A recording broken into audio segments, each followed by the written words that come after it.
Olá, pessoal.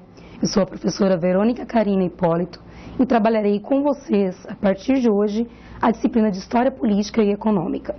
Bem, a disciplina de História Política e Econômica, ela perpassa diversas questões, diversos debates que se referem tanto à crise feudal quanto à consolidação do capitalismo e, consequentemente, da formação dos estados modernos que desembocaram num chamado governo civil, né? Então, a disciplina de História Política e Econômica, né, tem toda a sua gênese de estudo dentro do que nós nos propusemos em relação a essa disciplina, em abordar a partir da crise feudal, né, já que se destacou a partir de fins do século XV, inícios do século XVI. Bem, para darmos conta de trabalhar com uma disciplina tão polêmica e ao mesmo tempo tão complexa, né, nós vamos dividir o seu conteúdo em 5 videoaulas, né? E a primeira aula, que é a que nós estamos gravando neste momento, ela diz respeito à primeira unidade do livro que você tem na sua casa, o livro de História Política e Econômica. Nas demais aulas, nós iremos trabalhar os conteúdos pertinentes às demais unidades.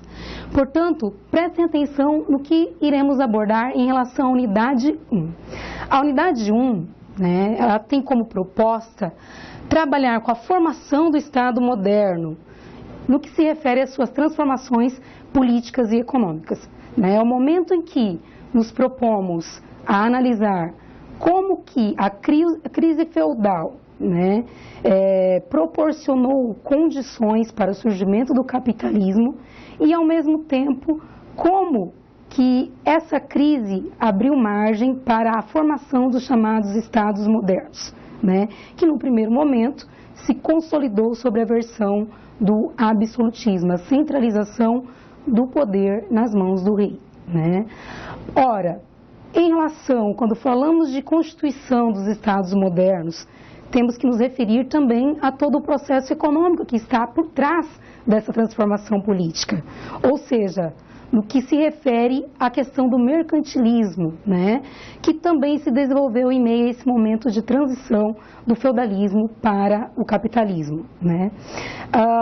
Consequentemente, ao abordarmos tais temáticas, iremos nos transpor a pensamentos, a ideários, né, de teóricos, filósofos, economistas que viveram naquele momento, né? São o que nós chamamos de documentos de época. Bom, no primeiro item, que vocês podem analisar juntamente com o material, intitulado Desintegração do Feudalismo e a Transição para o Capitalismo, o quadro histórico europeu dos séculos XIV e XV, nós podemos verificar, né, a definição do que foi o feudalismo e o porquê se deu essa crise, né? Então, o feudalismo, ele foi um sistema político e econômico predominante na Idade Média, é importante que se diga na Idade Média da Europa Ocidental, né?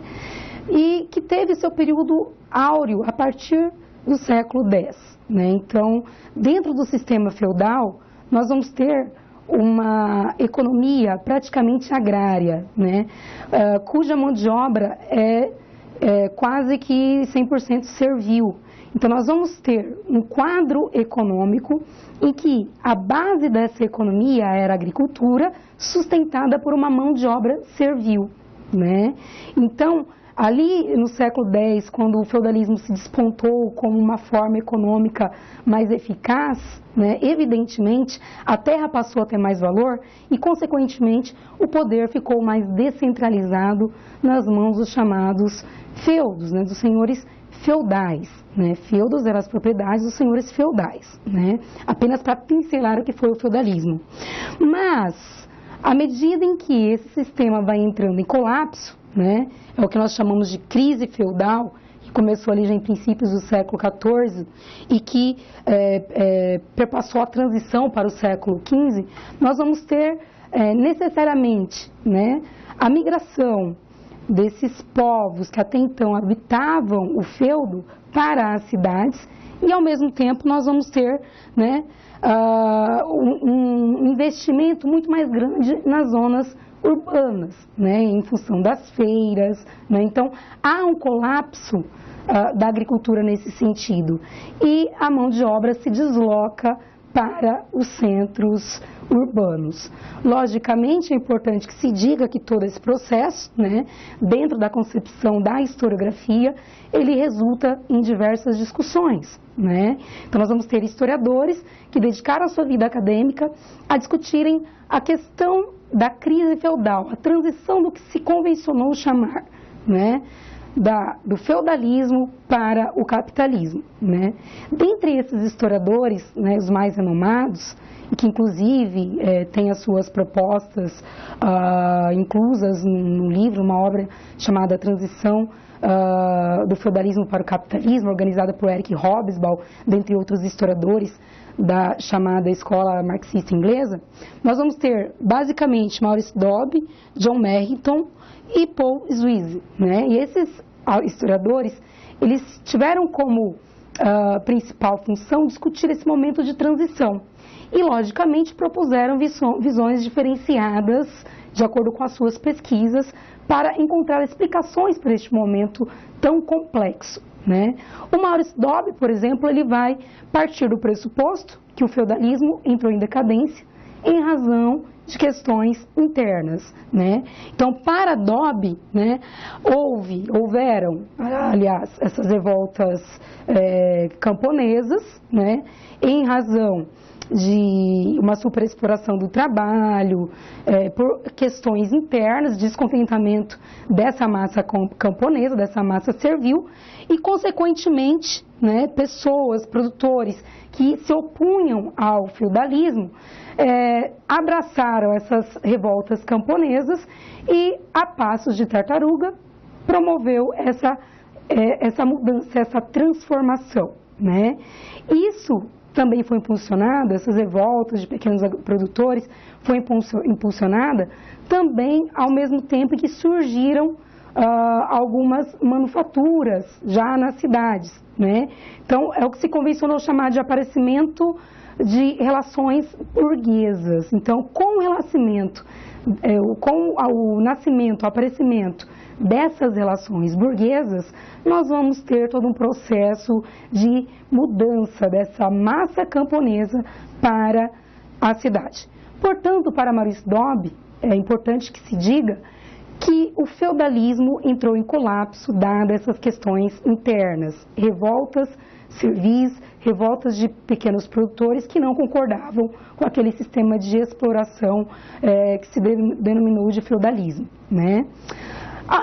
Nessa mesma obra, a transição do feudalismo para o capitalismo, nós vamos ter um outro capítulo, né, de John Merrington, em que ele vai necessariamente dizer que é um erro muito grande falarmos que o feudalismo, né, que na época que o feudalismo esteve ali no seu momento mais áureo, no seu momento mais rico, ou seja, do século X até meados do século XIV, né, de que esse período todas as atenções estariam concentradas na zona rural, no campo, na agricultura. Para Merrington, não houve esse ato, né? O que aconteceu necessariamente é que o foco maior das produções econômicas estavam no campo. Entretanto, né, não somente, a economia feudal não somente dependia dessas produções realizadas na zona rural, né, mas eram complementadas por uma produção já de pequenas manufaturas, já localizadas em feiras, já localizadas em pequenos centros urbanos, né? Então, por isso que a tese de John Merrington é que, necessariamente, durante o período considerado feudal, não houve um hiato. Podemos dizer que estava concentrada apenas na agricultura. É claro que, em grande proporção, a agricultura era o carro-chefe desse período. Entretanto, né, já havia relações de comércio que deram origem às pequenas cidades naquele período, né, vilas, enfim. Numa visão um pouco diferenciada, nós vamos ter, né, principalmente de Maurice Dobb, né, nós vamos ter Paul Sweezy. Para Sweezy, a principal fonte de desintegração do feudalismo está na questão do crescimento do comércio e do comércio internacional. Enquanto que Maurice Dobb fala que o principal motivo de desintegração do feudalismo ocorreu por questões internas, revoltas servis, revoltas de pequenos produtores, nós vamos ter, na visão de Paul Sweezy, uma outra ótica, um outro olhar, dizendo que a crise feudal ocorreu em função de questões externas, ou seja, em razão do aumento do comércio internacional. Então, com o aumento deste comércio, do comércio internacional, aceleraram-se as produções destinadas a esse comércio mundial e, consequentemente, aquela agricultura feudal acabou ficando ultrapassada mediante a toda essa demanda proveniente do comércio internacional. Então, essa era a visão de Paul Sweezy. É importante que se diga, Paul Sweezy tem uma questão para explicar, tem uma explicação para explicar a crise feudal motivada por questões externas, ou seja, em função do comércio internacional. Ao passo que Maurice Dobb, né, irá destacar que a crise feudal é resultante de questões internas, ou seja, de revoltas populares, revoltas servis, que de forma lenta acabou resultando no término do feudalismo. Bom, apenas para pincelar, né, toda essa historiografia, claro que existem vários outros autores que destacaram, que discursaram sobre esse tema, né? Nós vamos ter toda essa questão, a crise do sistema feudal, que necessariamente acabou resultando, trazendo um outro momento político, o momento chamado, né, da formação dos estados nacionais. Então, ao passo que o feudalismo deixa de existir de forma lenta e não de forma abrupta, e é importante que se diga que nós estamos falando da Europa Ocidental, o próprio Eric Hobsbawm, na obra A Transição do Feudalismo para o Capitalismo, ele menciona ali, reforça muito essa questão, porque ao mesmo tempo que nós vamos ter ali a partir do século XIV a crise feudal na Europa Ocidental, nós vamos ter áreas da Europa Oriental que estariam entrando ainda nessa fase do feudalismo, né? Então, quando falamos de feudalismo, no caso especificamente dessa aula, estou me reportando à questão do feudalismo desenvolvido na Europa Ocidental, né? Ora, dado então todo esse processo de crise feudal, em função das diferentes versões que nós já vimos, que aqui foram apresentadas, nós vamos ter um outro momento político na Europa Ocidental, que é o momento da formação dos Estados Nacionais. O que seria esse momento de formação dos Estados Nacionais?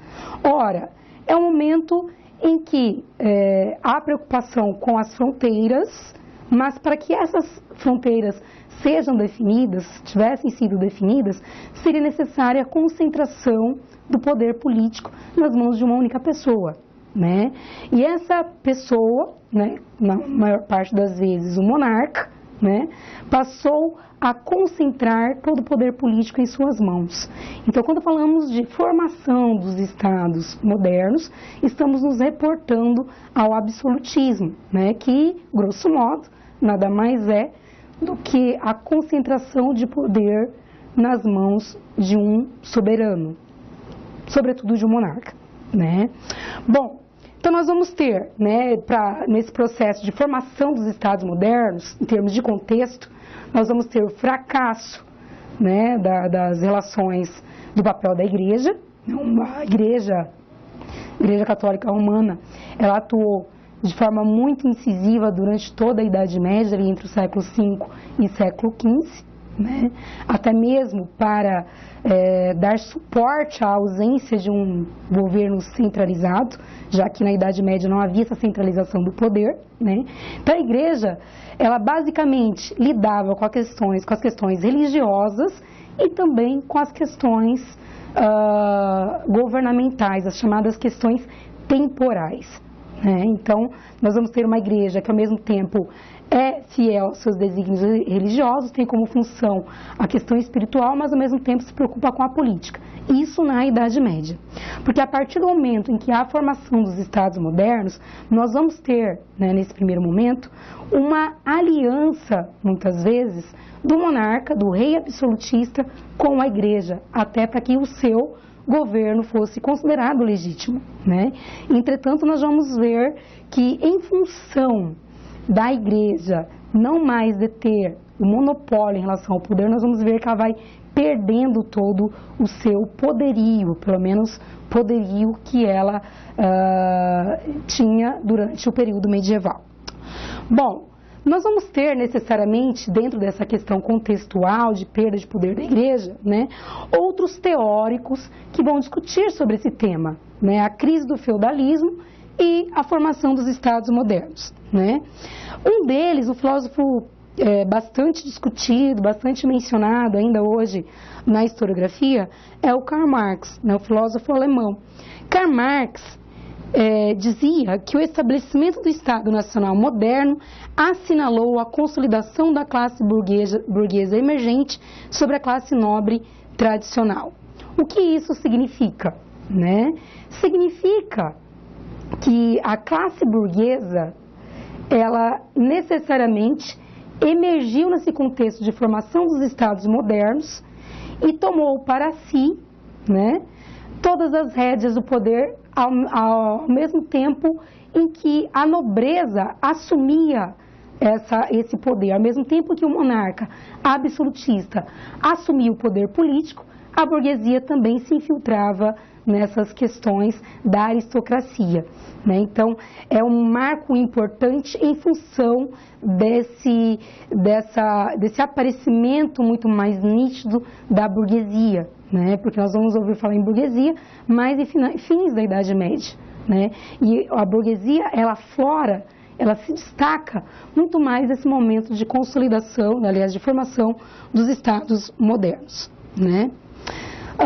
De forma distinta de Karl Marx, nós temos um outro historiador, né, P.R. Anderson, que vai necessariamente dizer que a burguesia em si não se aliou necessariamente não se aliou com a aristocracia, com a nobreza, né? Porque P.R. Anderson não crê nessa versão de fim da exploração feudal, muito pelo contrário. Para P.R. Anderson, o Estado absolutista, ele se consolidou em função de ser um Estado feudal reformulado, reforçado. Por que P.R. Anderson parte dessa ideia de Estado feudal reformulado, reforçado? Necessariamente porque, segundo P.R. Anderson, as explorações, né, vivenciadas pelas massas camponesas durante o feudalismo não deixaram de existir com essa transição, com essa crise feudal, com essa suposta crise feudal de fins do século XIV, né? Então, P.R. Anderson vai reforçar bastante essa questão de Estado feudal reformulado. Então, para ele, o Estado moderno nada mais era do que um Estado feudal reforçado, reformulado, porque em síntese, nada havia mudado em relação à exploração do trabalho da grande massa camponesa, né? Bom, nós vamos ter então, dentro dessa visão de P.R. Anderson, e para reforçar essa sua ótica, seu ponto de vista, a concepção de que a sociedade continuou sendo, né, orquestrada pela tradicional nobreza, né? Então, nem burguesia, né, nem massas camponesas afloraram durante este período, ao contrário de Marx. Marx vai dizer que a burguesia se aliou à nobreza para controlar as massas camponesas durante a formação do Estado moderno. Já P.R. Anderson vai na contramão desta ideia. P.R. Anderson vai dizer que não houve aliança entre burguesia e a classe tradicional, a aristocracia, a nobreza, muito pelo contrário.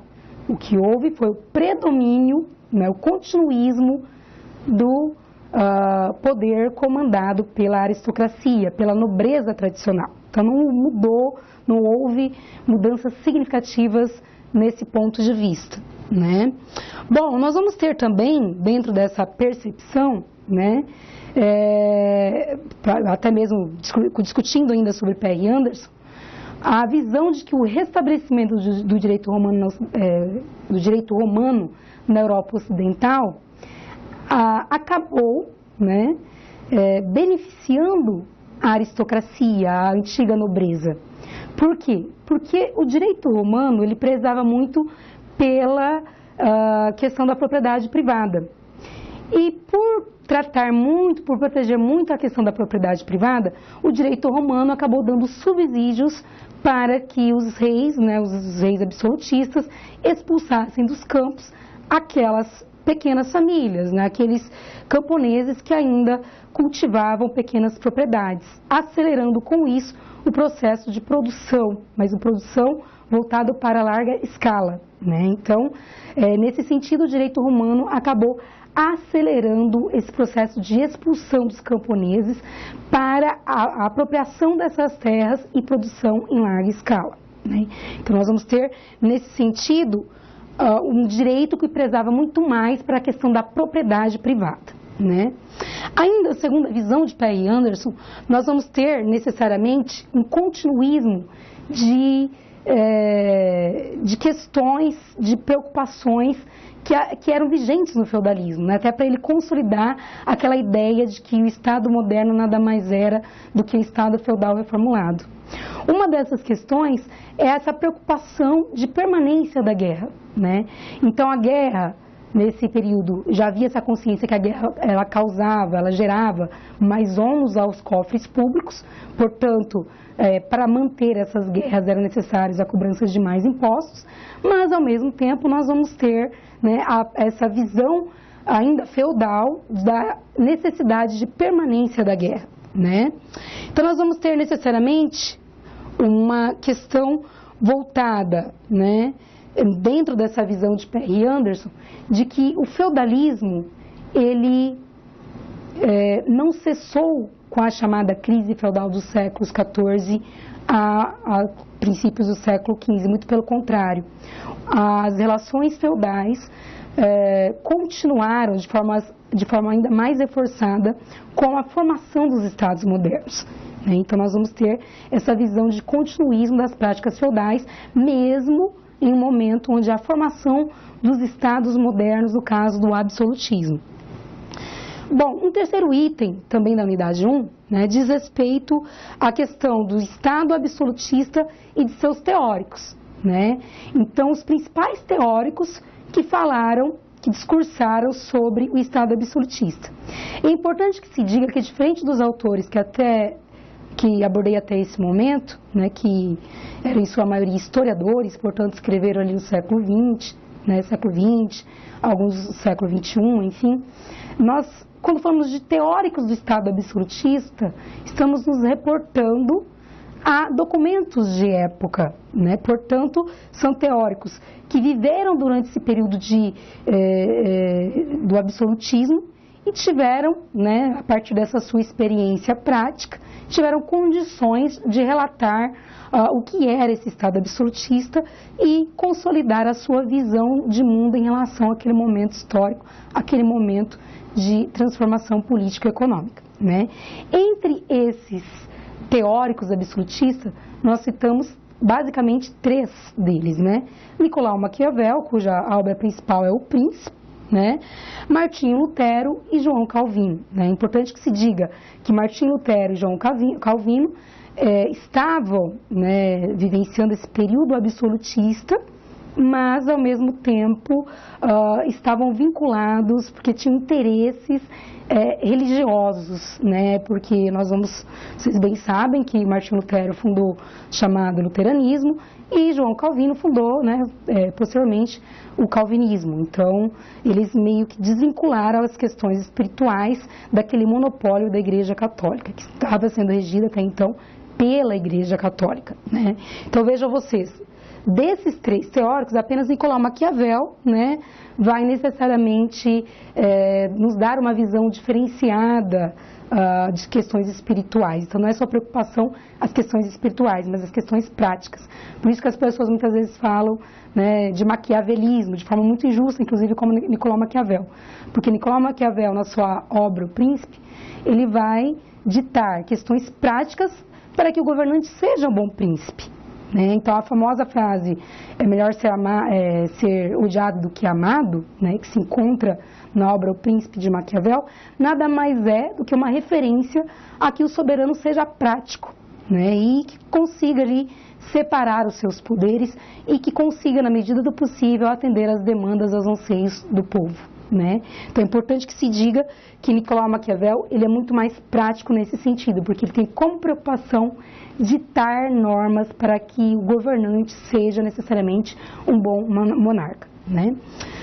Bom, como havia dito, né, Nicolau Maquiavel viveu ali entre os séculos XV e XVI e necessariamente nessa obra O Príncipe ele apresentava um novo modelo de príncipe, né? Um príncipe muito mais prático e antenado nas questões sociais. Bom, qual que é o diferencial de Maquiavel nesse sentido? Né? E dentro das questões que ele aborda na sua obra. Né? Basicamente, o fato de que haveria a necessidade de separar as questões espirituais das temporais. O que isso significa? Significa que o príncipe ideal seria aquele que governasse para o povo de acordo com os princípios políticos e não misturasse questões clericais com os anseios, os desejos do povo. Né? Ao mesmo tempo, Maquiavel ele vai inovar em dizer que o sucesso do homem deve-se ao que ele planta, deve-se à sua dedicação. Né? Então, quando ele toca nessa questão do chamado livre-arbítrio, ele vai necessariamente contra aquela ideia medieval pregada pela igreja, né, de que todos teriam um fim predestinado, né? Então quem nasceria camponês morreria camponês. Então essas questões que necessariamente impedia pensar em uma alternância social, né?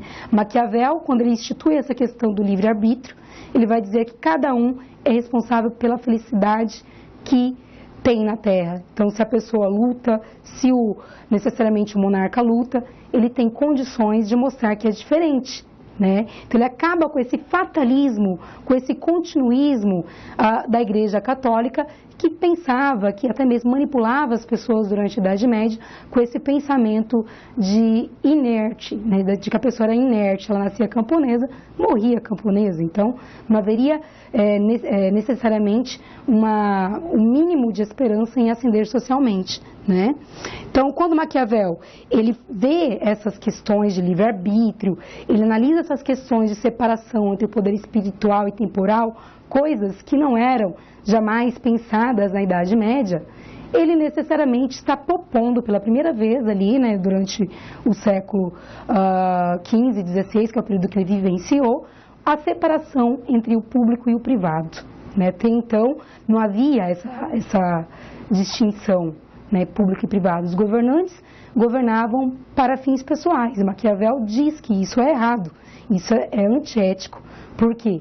Porque o que é privado é de bem particular, o que é público é de bem de todos. Então, não poderia, segundo Maquiavel, o príncipe ideal não poderia utilizar a máquina pública para fins particulares. Né? Um outro teórico, né, desse Estado absolutista, e como eu disse inicialmente, está vinculado muito mais às questões religiosas, mas nem por isso, né, vai tratar de questões temporais, ou seja, de questões voltadas para o mundo da política, é o Martinho Lutero. Né? Martinho Lutero também viveu ali entre os séculos entre os séculos XV e XVI, assim como Maquiavel, né? E, diferente de Maquiavel, ele buscou legitimar o poder secular, governamental, através de um discurso religioso. né?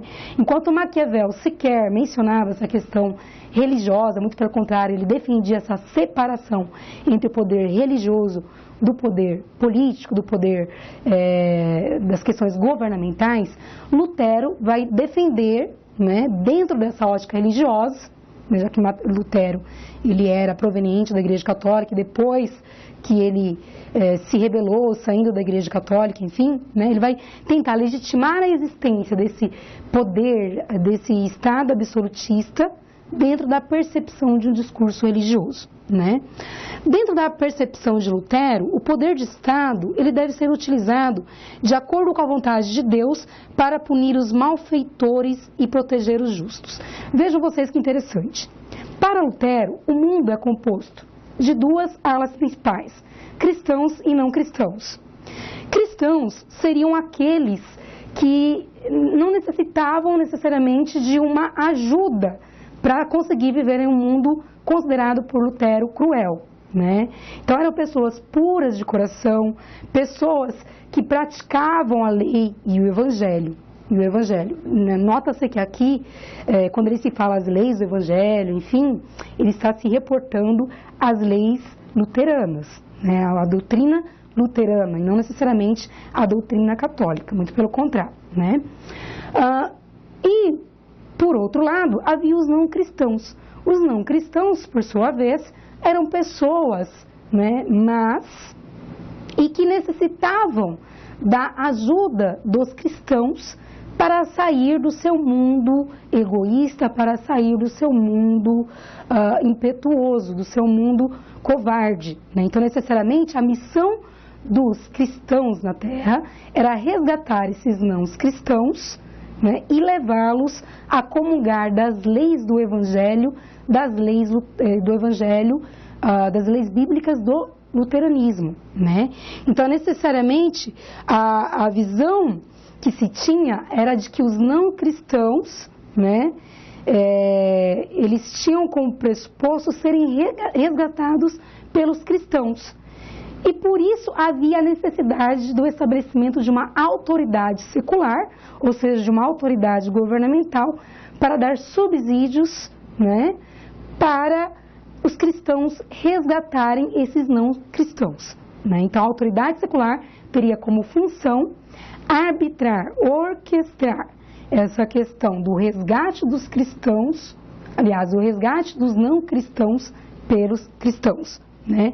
Então essa visão de Martinho Lutero, né, ela parte do pressuposto de que o mundo ele é um local muito mau, né, de que haveria a necessidade da existência dessa autoridade secular, desse poder governamental para arbitrar essas impetuosidades, esses males próprios da sociedade, né?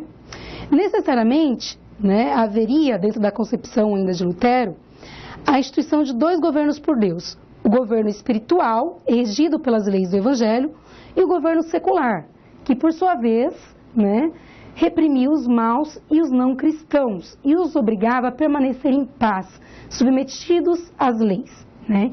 Então vejam vocês, apesar de partir do pressuposto, de um pressuposto religioso, né, Lutero, assim como Maquiavel, pressupõe a necessidade dessa divisão entre o poder espiritual, o poder religioso, do poder secular, ou seja, do poder governamental.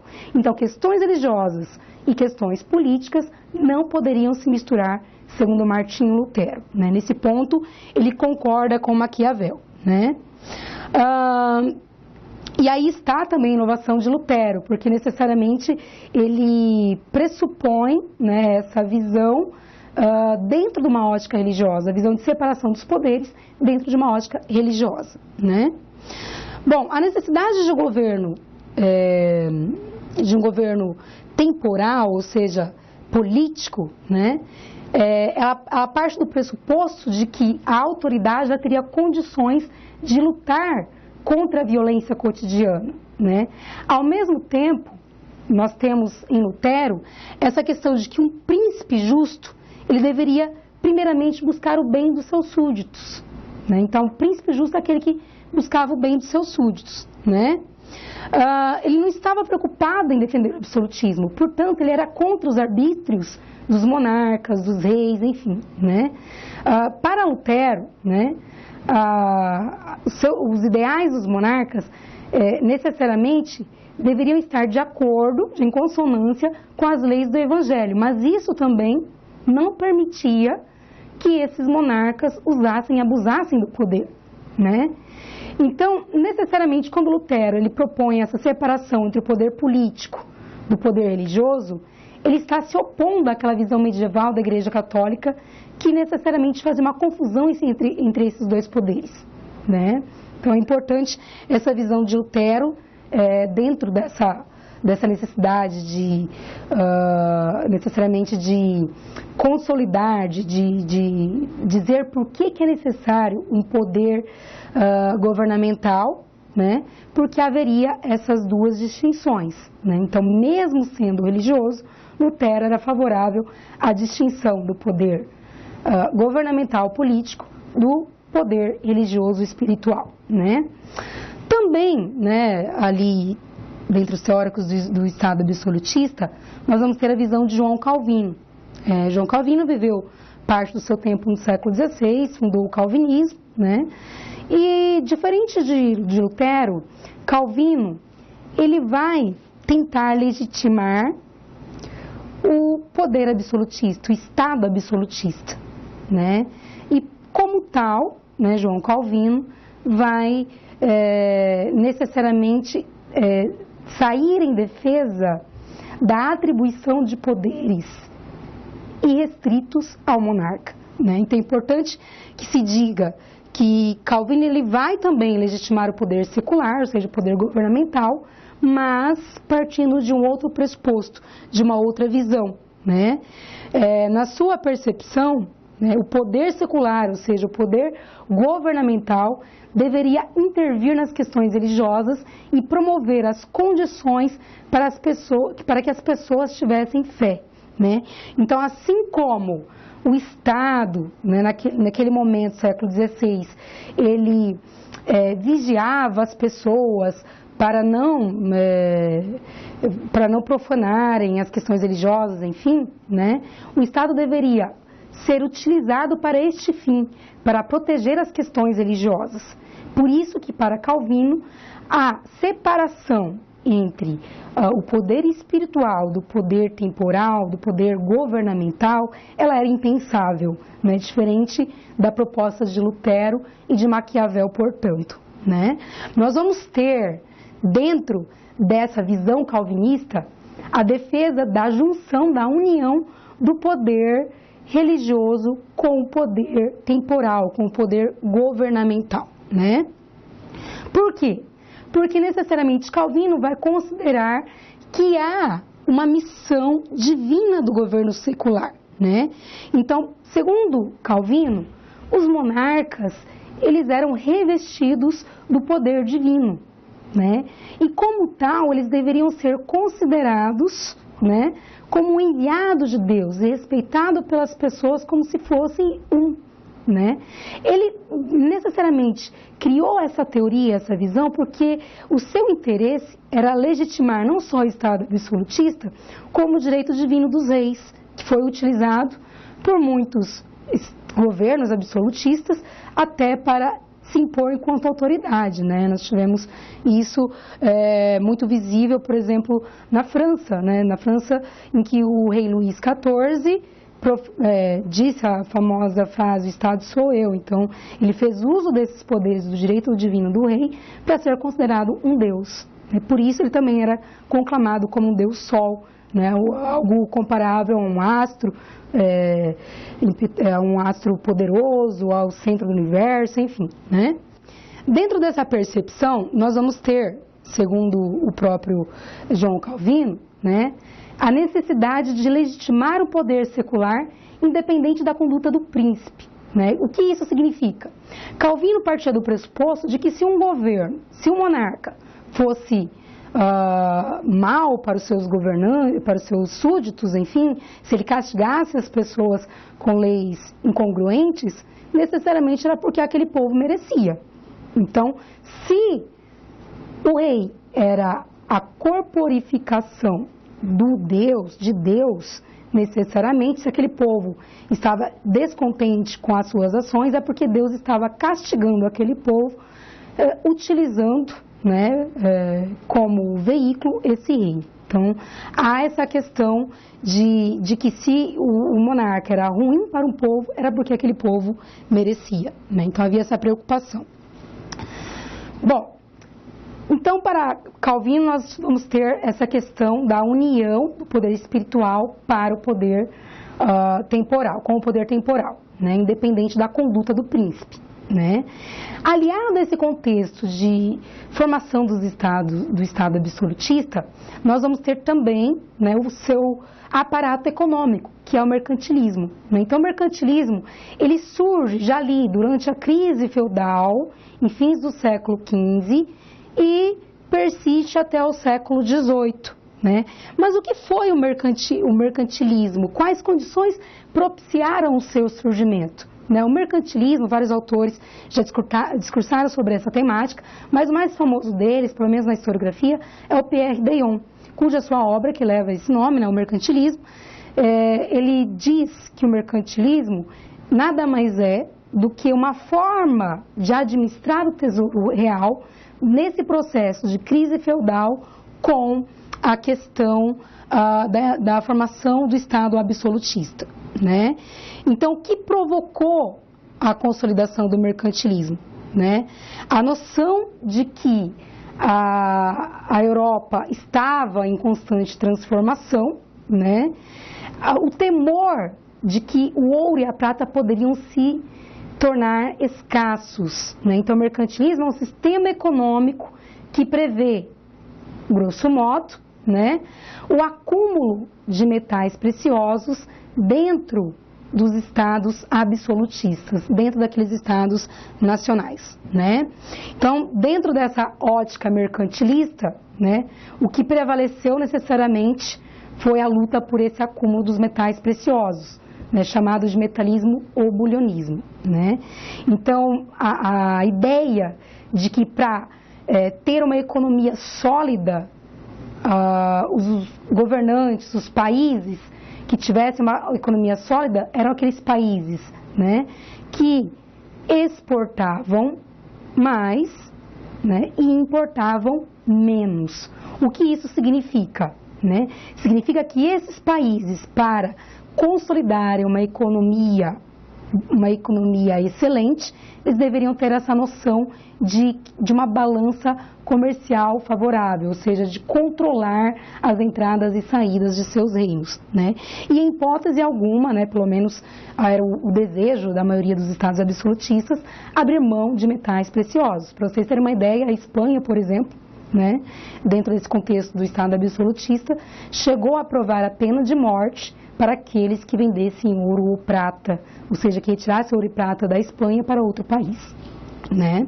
Bom, por que o modelo mercantilista se estabeleceu? E aí uma resposta de Pierre Deyon. Porque respondia ao mesmo tempo aos interesses de grandes mercadores e às necessidades financeiras do rei, né? Então, essa concepção de que o ouro e prata eram materiais esgotáveis, essa necessidade de que exportar mais e importar menos dariam condições para a consolidação de uma economia forte, tudo isso necessariamente acabava fortalecendo, né, os reis, né, que lucravam com o acúmulo desses metais, e os grandes mercadores, que se preocupavam em vender mais para fora, né, mais para o comércio exterior, vamos dizer assim, né. Então, necessariamente, o Perry Anderson vai dizer que o mercantilismo, ele estava vinculado às ideias feudais, né? Por quê? Porque representava a classe feudal que se adaptava ao mercado integrado, mas que mantinha ainda antigas concepções como a necessidade da guerra, né? Ou seja, o mercantilismo propôs essa ideia de balança comercial favorável, né? De acúmulo de metais preciosos, mas, em contrapartida, ainda cultivava aquela ideia de guerra, né? Não via a guerra como um prejuízo aos cofres públicos, né? Então, muitas vezes, havia essa preocupação de conseguir o acúmulo de metais preciosos, mas que acabavam escorrendo pelas mãos para financiar guerras, né? Bom, dentro dessa concepção do mercantilismo, ainda, nós vamos ter o que? Né? Para Pierre Anderson, o mercantilismo, ele não vai inovar o campo econômico, muito pelo contrário, né? O mercantilismo, ele vai apenas dar condições para que a burguesia e, sobretudo, o comércio exterior se fortalecesse, né? Então, nós vamos ter, dentro dessa ótica mercantilista, uma concentração econômica, um protecionismo e uma expansão comercial, né, muito grande e que, segundo Pierre Anderson, vai engrandecer ainda mais o Estado feudal tardio, né? Então, não há mudanças com o mercantilismo, não há mudanças com o absolutismo significativas dentro da ótica social, dentro da ótica política, né, dentro da ótica econômica, na visão de Pierre Anderson. Então, há um continuismo, não há mudanças significativas nesse sentido, né? Bom, por isso que Pierre Anderson vai dizer que o absolutismo possui um caráter irredutivelmente feudal. Por quê? Porque com a transformação, com essa crise feudal e a introdução do absolutismo, não há mudanças significativas, mudanças revolucionárias. Muito pelo contrário, Pierre Anderson vai dizer que essas mudanças revolucionárias, elas só acontecerão com o advento das revoluções burguesas, né, que nós vamos ter no século XVII na Inglaterra e no século XVIII na França, né? Dentro dessa visão mercantilista, nós vamos ter também alguns teóricos, né? O propulsor da ideia de mercantilismo, né? O inventor dessa concepção de balança comercial favorável foi o Thomas More. Thomas More, que viveu ali entre o século XVI e XVII, era um comerciante inglês, né? E como tal tinha como principal objetivo defender, né, o seu ramo, defender o comércio internacional, né? Na sua concepção, né, para que um país se desenvolvesse, haveria necessidade de manter uma balança comercial favorável. O que isso significa? Como havia dito até então, né, há pouco tempo atrás, exportar mais do que importar, né? Divergindo de Thomas More, nós vamos ter, né, um teórico francês, economista, teórico francês, chamado François Quesnot, né? Quesnot, que viveu ali, né, um período um pouco mais tarde do que o Thomas More, século XVII, século XVIII, portanto já estava ali imerso em um contexto em que as transformações absolutistas já haviam sido consolidadas de forma mais intensa, né? Ele vai defender uma ótica diferente de Thomas More. Por quê? Porque ele parte do pressuposto de que a riqueza ela é proveniente da agricultura e que a terra em si seria a principal base dessa riqueza. Então, a riqueza era a base, aliás, a terra era a base da riqueza, ao passo que a agricultura é que multiplicava essa riqueza. Então, enquanto Thomas More defendia a questão do comércio internacional, a questão do estabelecimento de uma balança comercial favorável, François Quesnot vai necessariamente tentar legitimar a terra como o meio de obter riquezas, né? Por que Quesnot parte dessa concepção, né? Ele foi um dos expoentes da escola fisiocrata. Os fisiocratas, de forma geral, defendiam a questão da agricultura como o mote principal da economia. Eles acreditavam que o comerciante, que as manufaturas, né, não seriam nada sem a agricultura. E, portanto, a terra seria não só o primeiro, né, instrumento para a formação de uma matéria-prima, mas também o único modo de enriquecer um país, né? Um pouco mais tarde, entre os séculos XVIII e no século XVIII, um economista inglês chamado Adam Smith publica sua famosa obra A Riqueza das Nações. E Adam Smith, né, também, ele chegou ali, François Quesnot, Thomas More, mas ele vai chegar numa outra ideia de riqueza para um país, para a economia de um país, que é a questão da liberdade de comércio, né? Então, para Adam Smith, né, o estabelecimento de trocas mediante uma demanda efetiva, né, a oferta de um produto em um mercado ansioso por aquele produto, é o que faz gerar riqueza. Por isso, para Adam Smith, as pessoas deveriam vender mais, estabelecer mais trocas, né? Isso significa que, ao estabelecer mais trocas, elas estariam efetuando mais trocas em dinheiro e, portanto, arrecadando mais, contribuindo mais para o enriquecimento do seu país, né? Bom, nessa sucinta aula nós podemos verificar, né, que dentro da unidade 1, estudamos basicamente o processo de crise feudal, o momento de transição do feudalismo para o capitalismo e, ao mesmo tempo, tivemos a oportunidade de analisar, né, como os teóricos de época pensavam esse momento de transformação, né? Espero que vocês tenham compreendido as principais ideias e até a próxima.